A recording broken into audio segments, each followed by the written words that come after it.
শুভেচ্ছা অভিনন্দন জানাচ্ছি সবাইকে। আশা করি সবাই ভালো আছেন।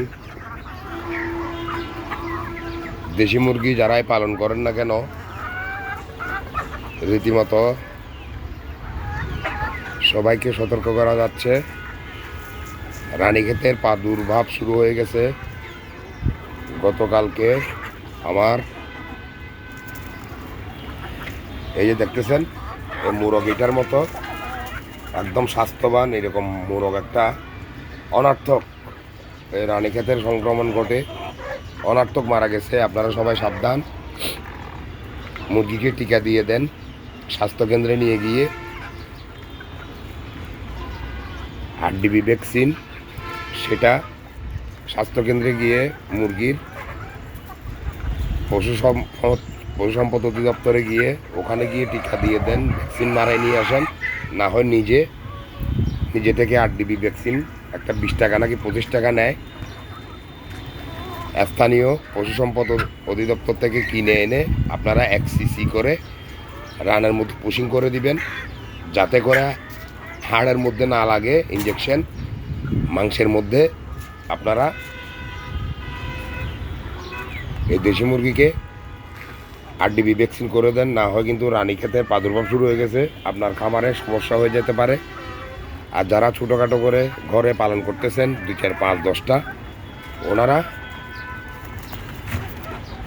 এই পশু সম্পদ অধিদপ্তরে নিয়ে গিয়ে RDB ভ্যাকসিন দিয়ে নিয়ে আসেন, তাহলে মুরগি নিরাপদ থাকবে, মুরগি একদম সেফ হয়ে যাবে। 2, 4, 5 মাস আর আপনাকে মুরগি নিয়ে চিন্তা করতে হবে না। না হলে এই রানীক্ষেতে এই গরম থেকে শীতকাল আসতেছে, এর মধ্যে শুরু হয়ে গেছে রানীক্ষেতের প্রাদুর্ভাব। আমিও করি না এই ভ্যাকসিন, আমিও করে দিব। আশা করি কিছুদিনের মধ্যে করার চিন্তা ভাবনা আছে। আপনারা দেশি মুরগি পালনে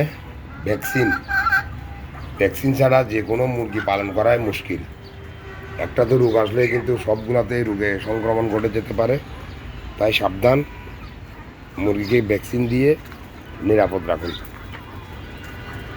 তো ঠিক আছে, আজকের ভিডিও আপনাদেরকে এই ভ্যাকসিন সম্পর্কে ধারণা দিয়ে দিলাম। ভ্যাকসিন করাই নেন। আর ছোটো বাচ্চা 5 দিন একবার BCRDB ভ্যাকসিন চুকে দিবেন, 1 ফোঁটা খাইয়ে দিবেন, না হলে চুকে দিবেন। আর 21 দিনে আরেকবার দিবেন। 5 দিন 21 দিন।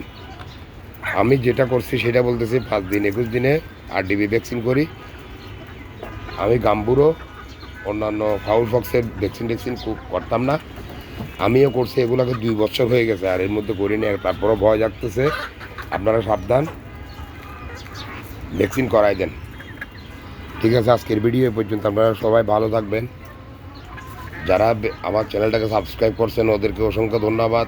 আর যারা সাবস্ক্রাইব করেন নাই, দয়া করে সাবস্ক্রাইব করে দিবেন, লাইক, ভালো ভালো কমেন্ট করবেন, শেয়ার করে সবাইকে দেখার সুযোগ করে দিবেন এবং ফেসবুকে ফলো করে দিবেন। খুদা হাফেজ, আসসালামু আলাইকুম।